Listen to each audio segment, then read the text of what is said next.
This is a serious video. This one. I've been, for the last few months, I've been watching what Donald Trump has been doing, and I haven't said anything. I've not really weighed in on Donald Trump too much, but I'll be honest, for me, he's gone too far this time. I don't know if you saw this tweet that he put out recently, right? Okay, you see that? Do you know what he's doing now? It is illegal to come into someone's country without permission, right? Donald Trump knows this, right? He knows it's illegal, and he's going to start doing something about it. And we're all just going to sit here and watch, are we? No one's going to do anything. We're just going to let this man, this elected official, start enforcing the law? Well, I could stay quiet no longer, ladies and gentlemen. I mean, I'm as big a fan of the law as the next man, but this is what Donald Trump is not doing. This is what he's not telling you. He's not going out into these communities and saying, listen, guys, how do you feel about the law? How does it sit with you? He's just going out there and enforcing the law. I'm not joking. I wish I was joking, but I've looked into this. I spotted a pattern. Okay? Donald Trump, he's going to start enforcing the law. That's what his plan is. Are we all just going to sit here and watch him?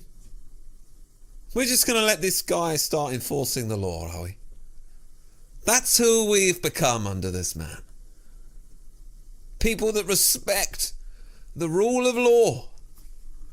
No wonder the media don't like him. Thank God for the journalists in the media that are out there ringing the alarm bells, going, you know, the rule of law is coming under this guy, and no one is doing anything about it apart from CNN and the New York Times. I'll tell you who else is doing something about it: Sadiq Khan. Let me tell you something, when Donald Trump came to London, he did not get on with Sadiq Khan at all. Sadiq Khan made it very clear that he does not stand for the same principles as Donald Trump. Let me tell you something, Mr. Trump. If you're going to start enforcing the rule of law, you are not going to enjoy yourself in Sadiq Khan's London, Mr. Trump. You think you can come into Sadiq Khan's London and start saying that you want to enforce the law? I don't think so, Mr. Trump. Sadiq's too wily for that one. Before Donald Trump even set foot in my hometown of London, Sadiq Khan was in The Guardian saying, listen, I do not have the same values as Donald Trump. And do you know what Donald Trump said about Sadiq Khan, the mayor of London? Do you know what he said? He called him a stone-cold loser. Do you know why he called him a stone-cold loser? I'll tell you why. Because crime rates are through the fucking roof. And no one's doing anything about it here, are they, Mr. Khan? Oh, no. Absolutely not. How dare you, Mr. Trump? How dare you come in here and tell us what is actually going on? How dare you mention the fact that Sadiq Khan has dropped every single ball we've ever chucked at him? Oh, Sadiq Khan's like a juggler where all the balls are just hitting the deck every time. Dum, dum, dum, dum, dum. He hasn't caught one. And then he turns around like, ta-da! It's like, no, all the balls are on the floor, jerk. God, you're the worst juggler in the history of juggling. Sadiq! Like everyone's getting knifed in the background. It's Sadiq! And then he turns around and goes, I tell you shit, everyone else in the circus, they need to pull their fucking socks up. This ball hits him on the fucking head. Knife hits him in the shoulder. It doesn't end with Sadiq. Okay, do you know what Donald Trump said about the Queen of England when he was here? He said that she was a great, wonderful lady that treated him with dignity and respect. Do you know why he said that? He said that his mum loves the Queen. He said that his mum looks up to everything the Queen is about. Do you know why he said that? Because it's true. Because the Queen of England would never let us down when it comes to showing people dignity and respect and decorum, Mr. Khan. God save our gracious Queen. Because this time, she saved us. Mr. Khan. You were there, the leader of the free world, and the Queen had to be like, sit down, jerk. God, I'll show you how to greet someone you disagree with, sir. Do you know why she behaved like that? She is the Queen of England, sir. What do you think she was going to do? Blow a raspberry? She is our grace. She is our wisdom. She is our nobility, Mr. Khan. And she knows how to show leaders respect, whether she likes them or not. You will receive grace and dignity from the Queen of England, sir. You were out there embarrassing us. We have had a dignified, mutually beneficial relationship with the United States of America since I can remember. But now Sadiq Khan doesn't like Donald Trump. So I guess we're just going to throw all that out the window, are we, Mr. Khan? So that you can virtue signal in the fucking Guardian? Excuse my French, Mom. Well, thank the Lord that there is still a figurehead in this country that represents everything that is glorious about the English. Like politeness, Mr. Khan, like tea, like crumpets, like, hello, I might not agree with you, but I'm going to be perfectly nice to you. I'm not going to go into a national newspaper and say how I don't like you very much, despite the fact that I no longer run my own city. You claim to run London, Mr. Khan, but let me tell you something. The criminals that live here, they are running you, bruv. And I've had enough. Just like everyone else that has to fucking live here. But not all of London agrees with you, Mr. Khan. You don't speak for me when you insult the leader of the free world. You don't speak for me. And you don't speak for most people when you insult the leader of our closest ally. You don't speak for them. To be honest, I'm fed up with these brainless scarecrows running around with inflatables going, let's insult the leader of the greatest military nation on earth. Let's start really fucking him off. How about no? Captain Codfish, how about we start acting with some goddamn decency and respect? How about that? Well, you weren't going to do anything to welcome Donald Trump to England, were you? But thank God that this time, our gracious Queen saved us. This is what Donald Trump has done. This is what he's done to me. Before he came here, this flag wasn't behind me. Before he came here, I was too scared to put this flag up. All of a sudden, I'm sitting here saying, God save the Queen. God save the Queen. Is this what you want, people of the world? Do you want the English to start rising up and saying, God save the Queen? Do you want us to start admitting that she represents the best that is in all of us? You will never see the Queen having a fucking cigarette or a pint of lager. Okay? From the minute she is in the public eye to the end of her life, she will be perfect, sir. That is the job of the Queen of England. And she never lets us down. God save the Queen. And that was the truly excellent Alistair Williams at A. Williams Comedy, who spoke before, of course, the Donald came to Britain to celebrate, indeed commemorate D-Day, and the Queen had a reception in his honour. Well done, Alistair. That was absolutely superb. That was the Burger King guy, you know, Burger King and Brexit, if you've maybe heard that. Well, good morning, good evening, good afternoon, listener, and welcome to the Booms and Bus Show.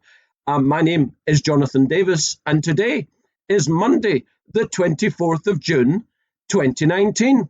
And Andy Murray is not only back on the professional tennis court, but he's also winning. Did you see the doubles last night with the bloke Lopez, who earlier had just won the singles at Queen's, which was astonishing. 37-year-old guy wild card, given a space at Queen's, only ends up winning both competitions.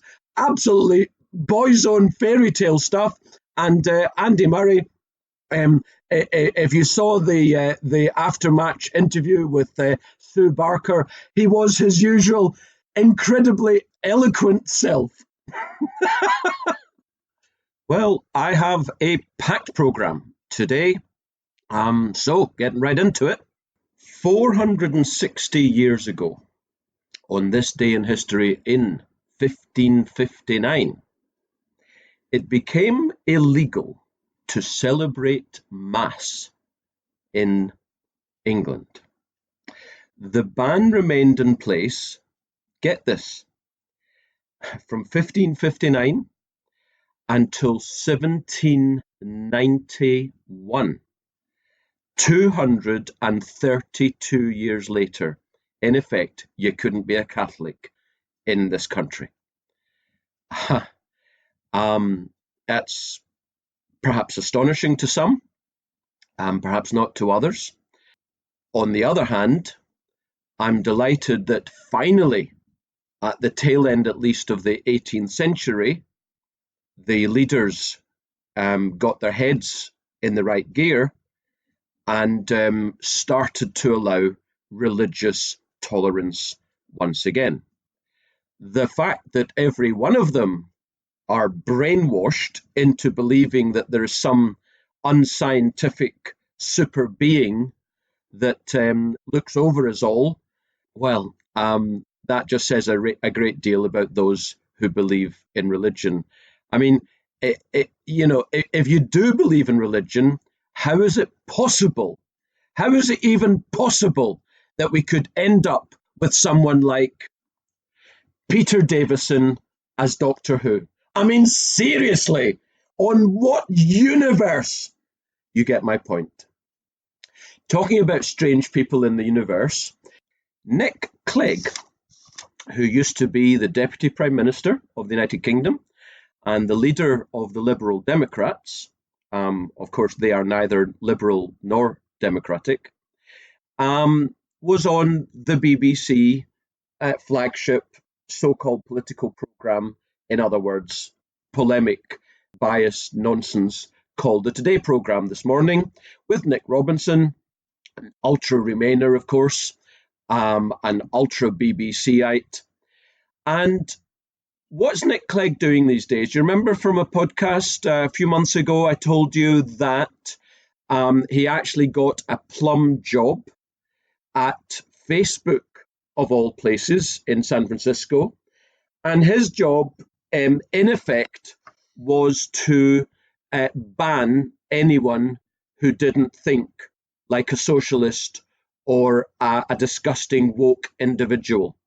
And he's been doing a great job. Always been banning people left, right, and centre, and deleting posts and deleting videos and deleting text. Oh, he's doing a great job for his, well, $2 million a year, plus, of course, massive share options. He's probably on about $5 million a year.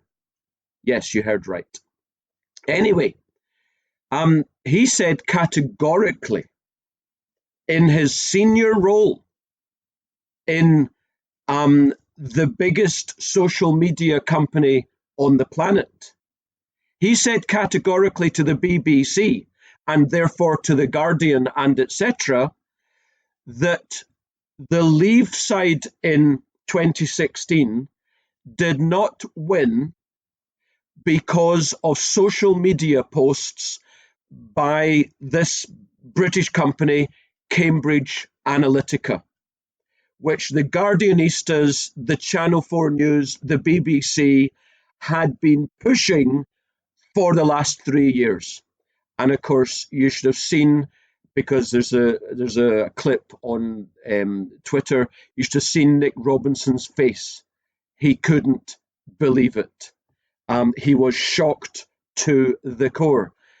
And yet, anyone with not even an ounce, a gram of sense would know that even if it was 100,000 posts, which I believe it was, well, that compares with the millions of different tweets and Facebook messages and so on that we were all sharing in the run-up to the referendum.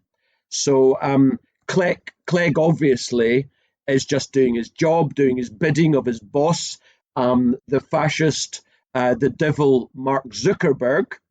But the fact is, in doing his job, it's a bit like the enemy of my enemy and all that. He has actually destroyed one of the primary messages that the Remainers kept pushing out.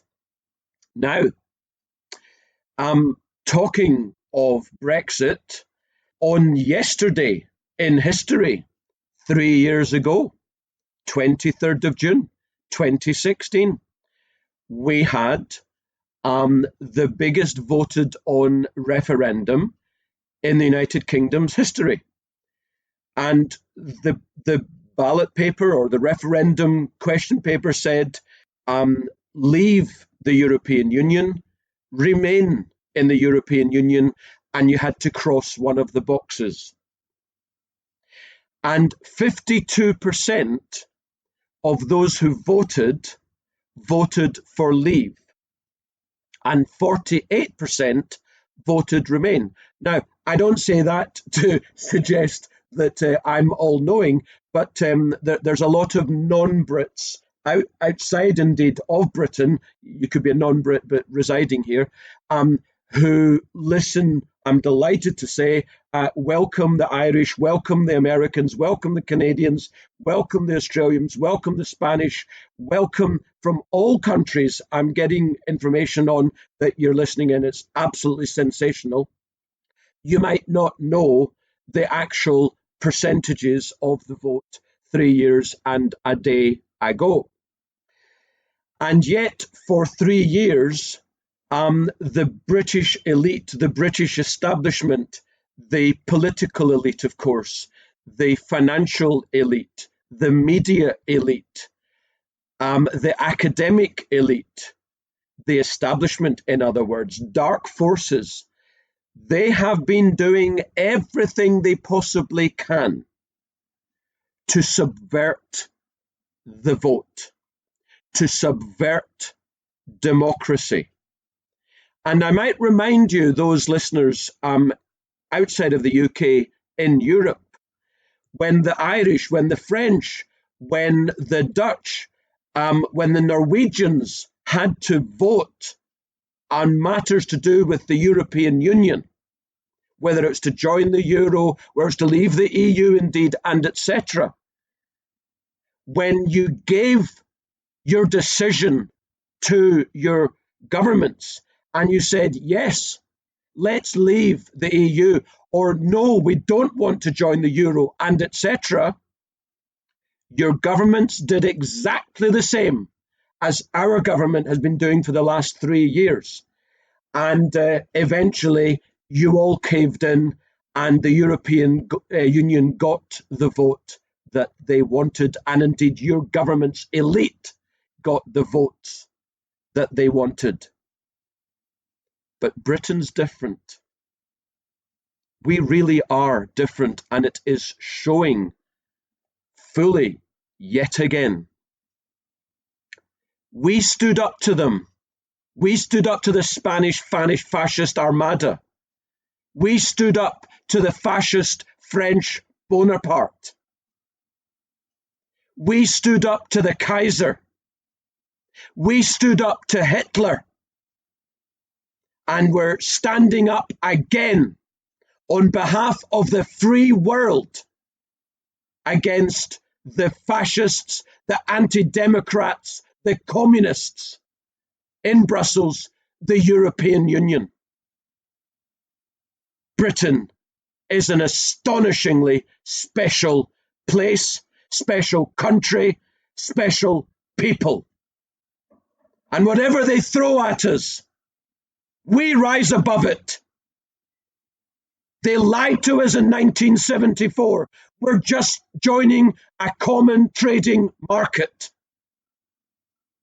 John Major, our then Prime Minister in the 90s, gave away most of our sovereignty in Maastricht. Gordon Brown, our then next Prime Minister in the 2000s, gave away pretty well the rest of our sovereignty in Lisbon. We didn't have a vote then. And when they gave us the vote, they said, we will implement your decision. It was cut and dried. It wasn't if you get a deal. It was leave or remain. And everybody knew what that meant. Now, the British people are not standing for it. And Nigel Farage is the most successful politician in decades in the United Kingdom and possibly in the Western world. No politician in history has won a national election with two different parties. He's a seriously flawed character. His party has major flaws, apart from the fact that they've only got one policy. Now that is what I call marketing. It's cutting to the chase, and it's KISS, keeping it simple, stupid. So all credit to them for doing incredible marketing, but it's not a democratic party, and so on and so on. But so long as it gets us Brexit, Farage and Johnson could do whatever they want to do, as long as it doesn't hurt anyone, and so long as we get Brexit.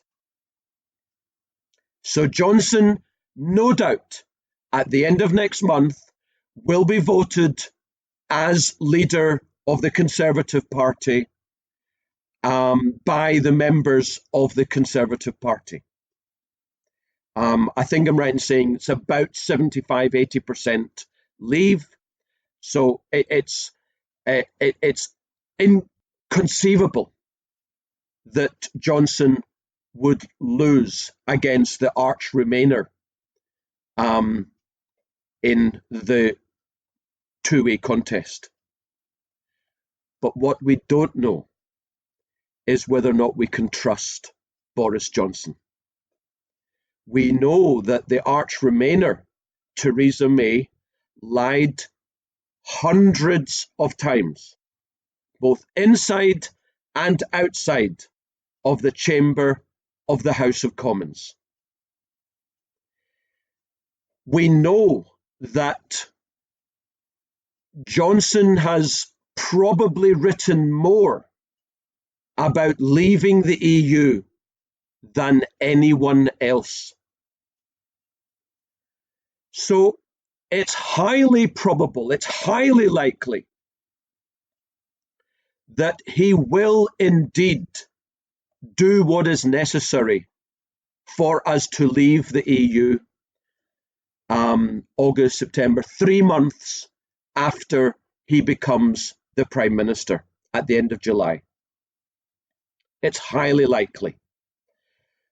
But let's see who his coterie of inner advisors are. Let's see who he appoints as Finance Minister, as Chancellor. Let's see who he appoints as Brexit Secretary, and so on. And I've been watching the wonderful series on BBC Two, I mentioned it last time, on the death of a revolutionary, Margaret Thatcher. It's a really good series, no question. And if you really want to learn about what free markets, what free speech, what independence of thought, what capitalism can do for the people to the detriment of the elite, then watch that blooming programme, that series. And when I say the detriment of the elite, we don't actually take away anything from them. They just don't get as much of a share of the growth. I mean, look at the last 10 years since we bailed out the bankers. Look how the top 10%, the top 1%, the top 0.1% has taken a vast percentage of the share of whatever economic growth there has been. That is socialism. That is cronyism. Watch the Thatcher series. Have you watched online? Have you taken my recommendation from last time and watched The Death of a Revolutionary from Martin Durkin that he did with Channel 4 some years ago? It's a one-off film. It's absolutely sensational. He is absolutely unparalleled. Follow Martin Durkin on Twitter. So, Boris, the weight of history, the needs, not just of the British people, but of the world who demand democracy, are on your shoulders.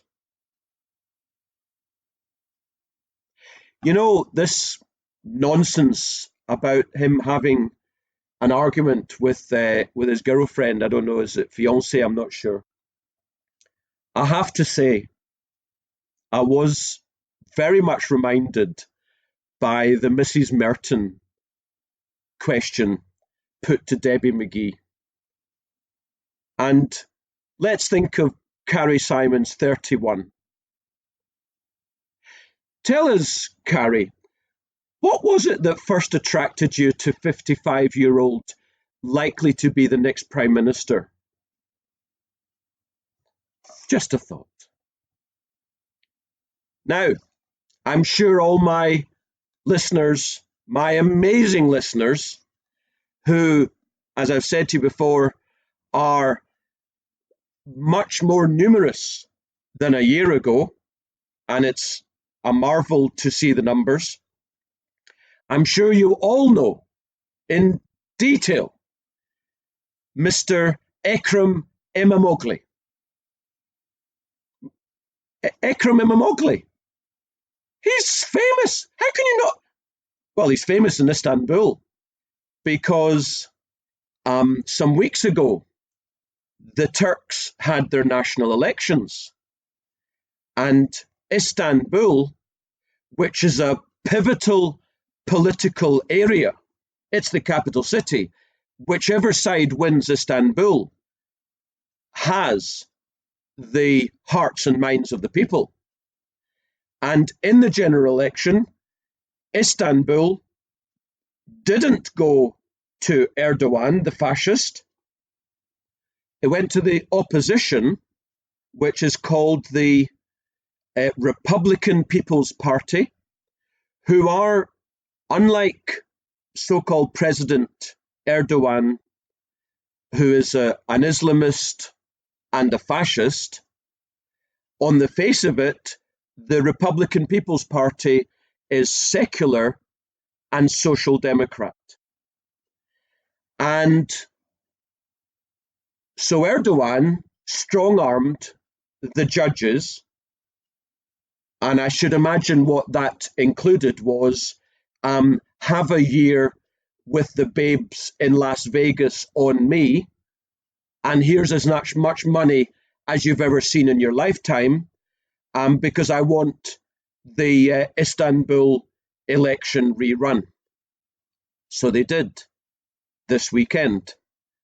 And Imamoglu has won with a bigger majority than a few weeks ago. Indeed, he may have called the beginning of the end for Erdogan. And who was his opponent in Istanbul? Only the former Prime Minister, whose job Erdogan last year abolished. So, with any luck and a fair wind, the incredibly brave Ekrem Imamoglu just might be bringing Turkey back out of a dark age. Or alternatively, we might find he's been thrown out of a 10-story building.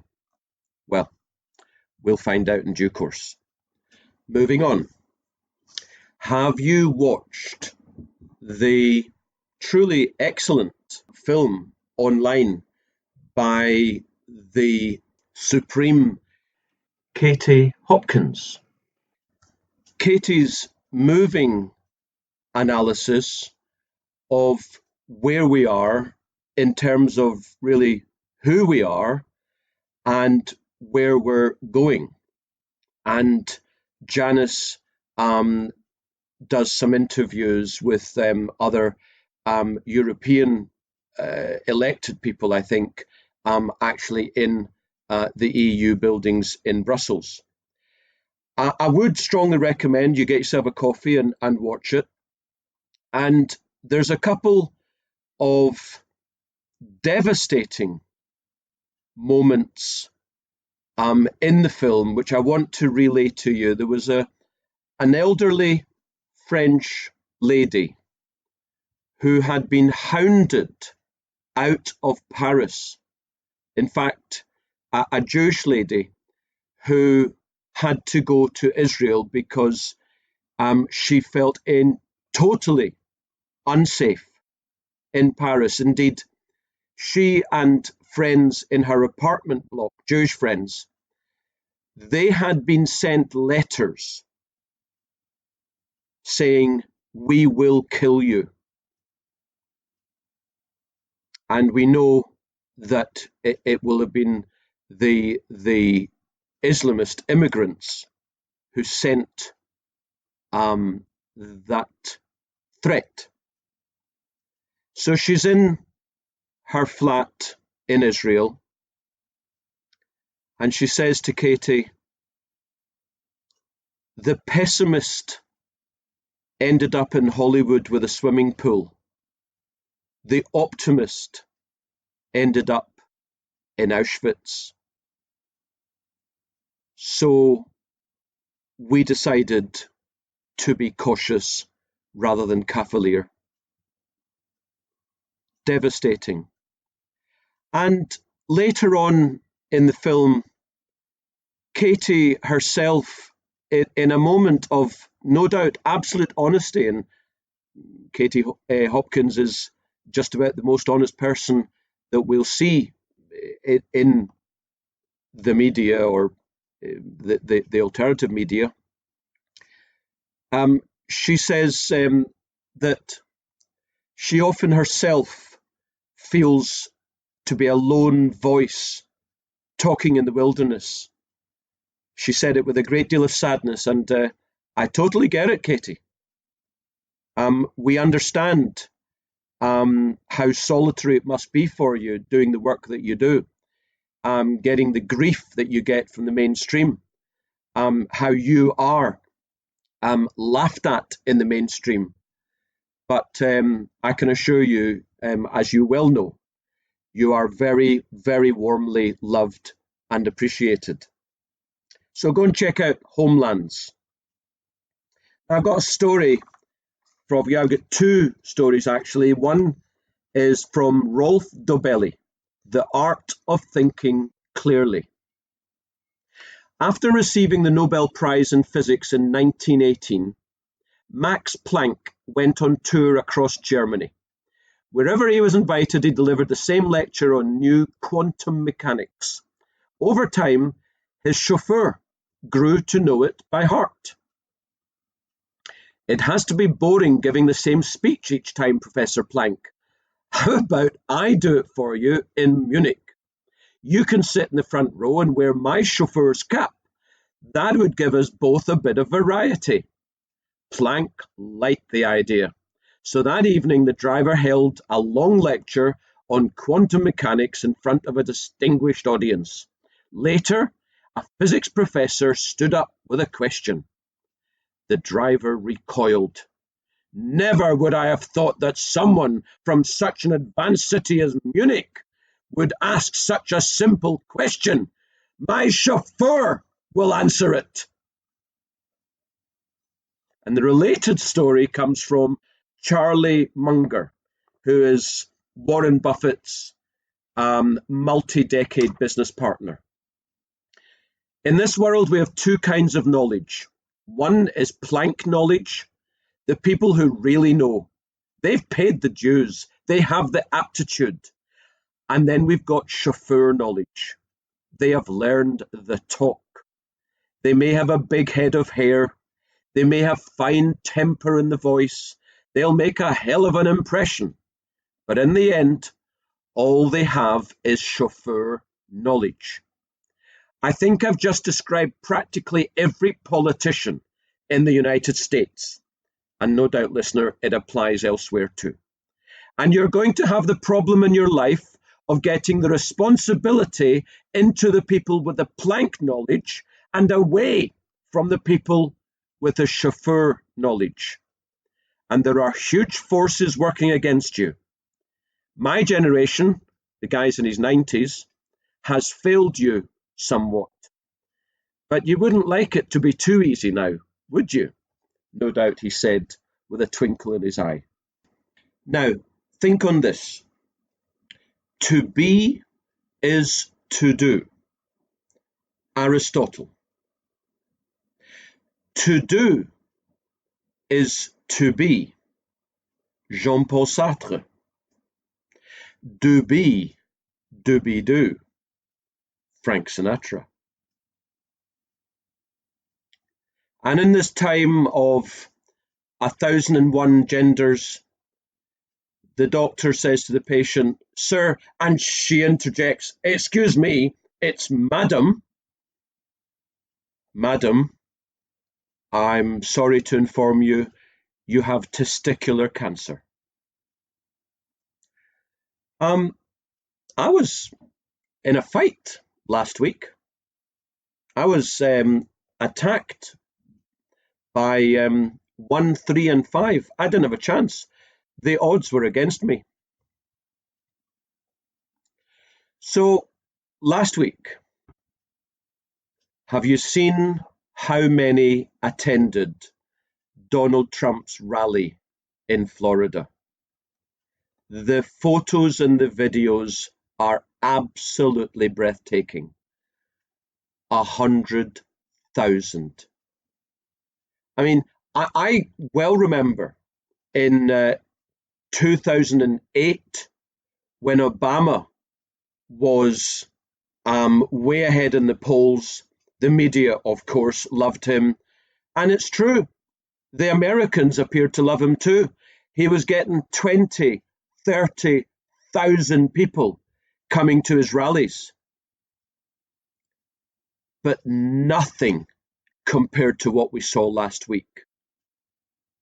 I absolutely assure you, as we discussed on the BBC earlier this month in Northern Ireland, the American people love Donald Trump. Be under absolutely no illusion. You would not get 100,000 people going to a rally unless the majority of the people absolutely adored him. Now, before Trump became president, and indeed subsequently, there were 4 FBI reports that should have happened on Hillary Clinton, but none of them got written up. It is wonderful to now see that Attorney General Bill Barr is now overseeing investigations. And this guy is just a good guy.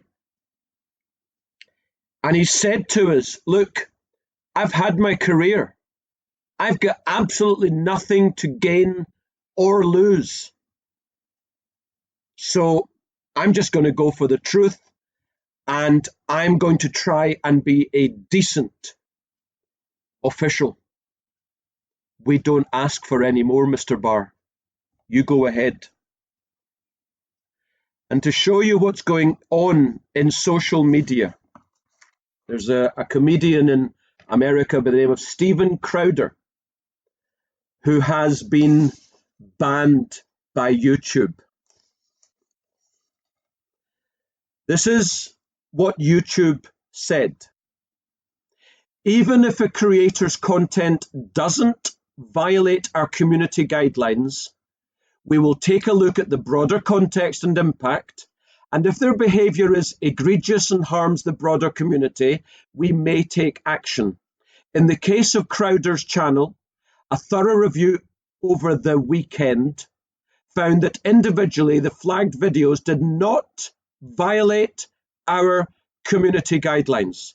However, in the subsequent days, we saw the widespread harm to the YouTube community resulting from the ongoing pattern of egregious behavior.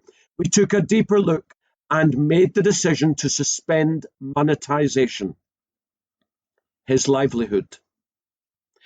In order to be considered for reinstatement, all relevant issues with the channel need to be addressed, including any videos that violate our policies, as well as things like offensive merchandise. In other words, such as Make America Great Again. They can't point to how Stephen Crowder broke their rules.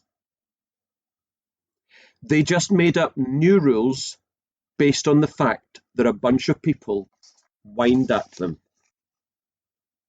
So in effect, in common parlance, they're saying, okay, we admit he didn't violate our standards, but some people were angry at us, so we just made up a rationale retrospectively for demonetizing him with Orwellian doublespeak.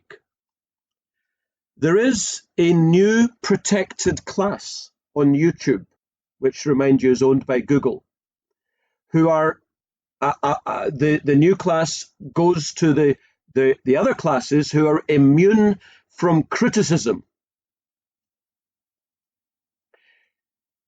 This is the groups, the list of groups who are immune from criticism, and if you criticize them, they'll chuck you out of YouTube. If you promote violence or hatred, and remember, they are determining what is hatred, not necessarily what actually is hatred.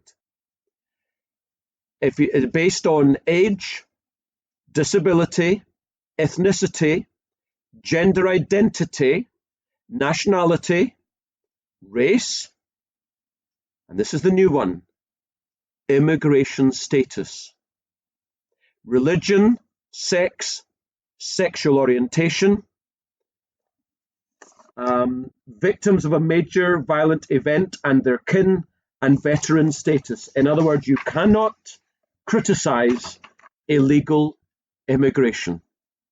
This is how far YouTube has gone. They are deleting thousands of channels with videos of Nazi history. Multiple teachers are complaining that videos uploaded to educate people have been deleted. The CEO of Google, which owns YouTube, as I say, has told everyone that YouTube will define hate speech. It is therefore no longer a platform. It is a publisher with an editorial stance. As far as I'm concerned, it's putting itself up for hundreds of lawsuits, and I hope that they lose billions and billions and billions. Press freedom in 2019, number 1 is Norway, 2 is Finland, 3 is Sweden, 4 is the Netherlands. I'm very surprised at Sweden, given that it's the second rape capital of the world. And we know that you cannot talk about the Islamic immigrants. 13 Germany, 18 Canada, 21 Australia, Apparently, South Africa is higher than the United Kingdom. For my chagrin, oh no, I have found it. And apparently, we are at position 33. The US is at 48. Who's at the bottom? China. Who's second bottom? Turkey. Russia, India, Indonesia, they are trailing the bottom in the 140s and the 170s. Let's go to economics. This will make you laugh. One of the many problems with mainstream economics, as answered indeed by Professor Werner, is that, would you believe it, academic economists and the economists who work in the big banks, the big accountancy firms, indeed the central banks, their modelling exclude banks, debt, money. Their modelling assumes this thing called perfect information. In other words, everyone knows everything at the same time. Their modelling assumes that financial markets are always perfectly priced. In other words, markets are in equilibrium, perfect competition. That is why, largely, we're in the economic state that we're in, because the economists don't know from their elbows. Now, let me remind you that the easiest way to get the Booms and Busts podcast is to go onto Audio Boom, click listeners, search for Booms, and there it will be on the list. Click on it and click to subscribe. That way, you'll never have to do it again. It'll automatically be sent to you every time I publish a new podcast. I'd like to point out as well that I've changed my handle on Twitter. It is now at Booms Busts. Nothing could be easier. I've had some listeners over the last couple of weeks email me at jd@theboomsandbustsshow.com. Absolutely fantastic. Delighted to hear from you. Some comments, very positive, delighted to say, about the podcast. Indeed, some queries about the markets and indeed about financial investing.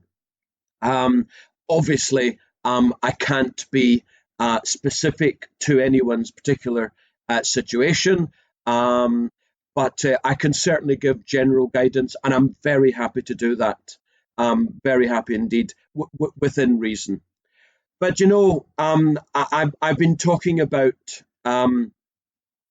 investment areas that perhaps listeners might want to be looking at over the last 2 or 3 years. I've talked variously. I've been neutral, I've been bearish, I've been bullish, blah, blah, blah, about gold and the various markets associated with that.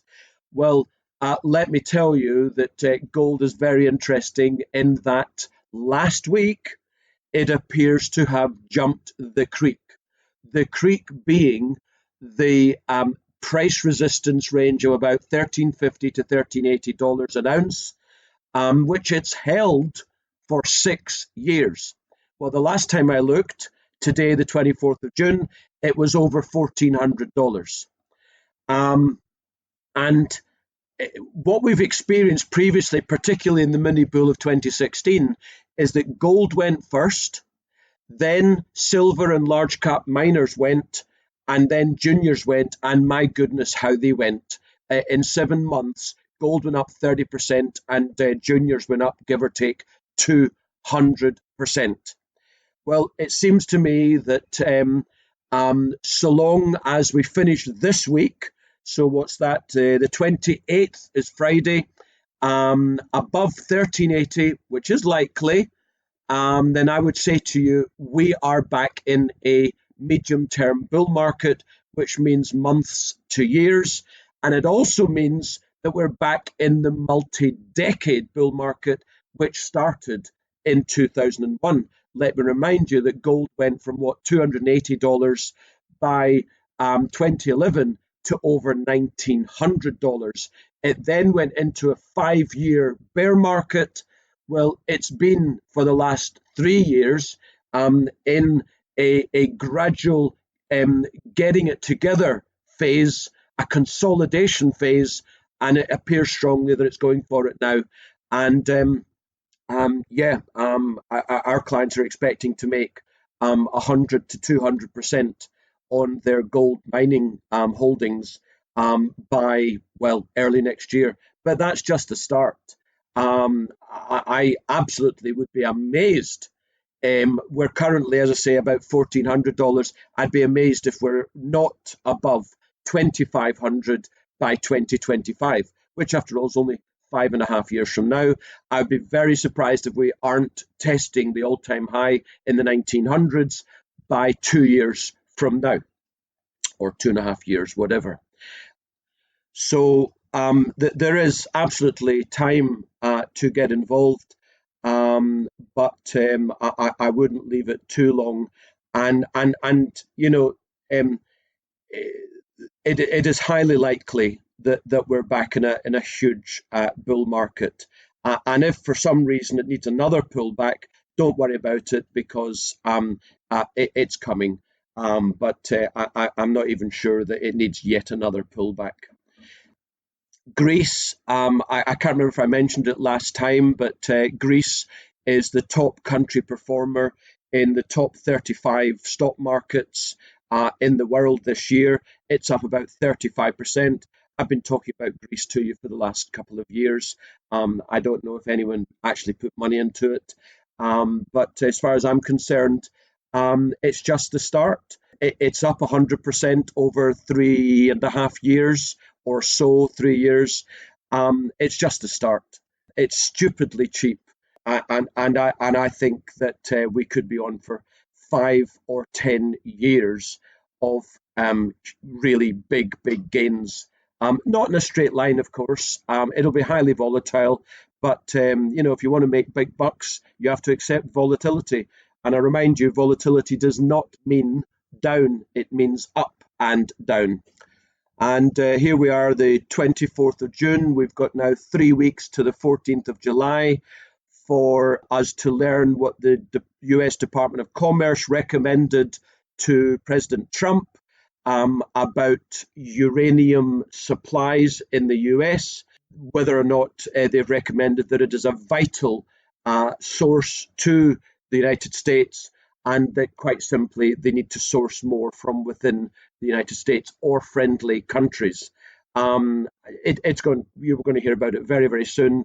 Again, uranium, it hasn't gone anywhere yet, but again, that's another area that we're going to make absolutely amazing gains in over the next few or several years.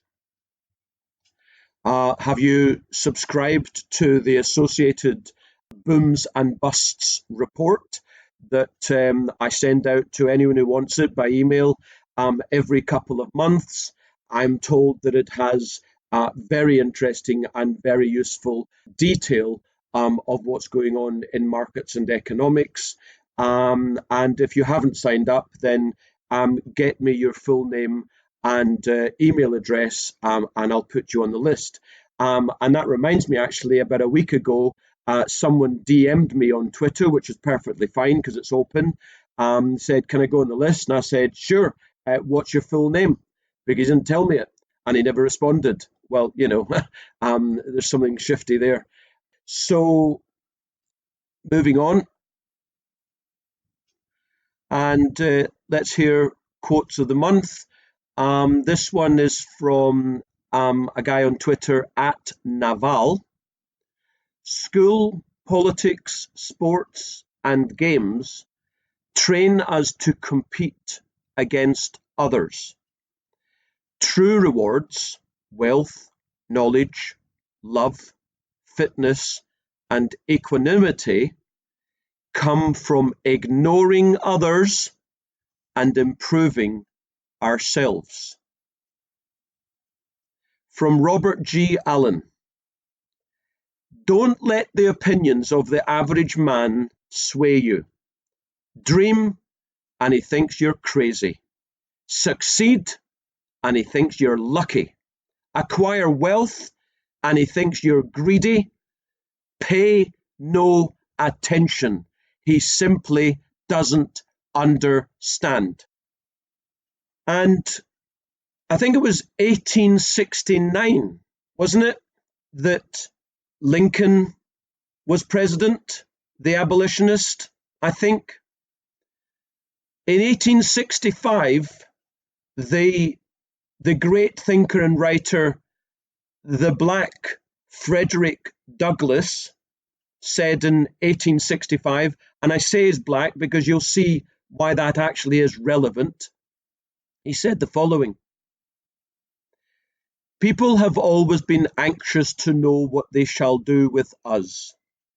I have had but one answer: do nothing with us. If the Negro cannot stand on his own legs, let him fall. All I ask is, give him a chance to stand on his own legs. Let him alone." And on that supreme point, listener, can I tell you, it's been, I've had a great time, I've had an absolute blast, and I will see you again next time.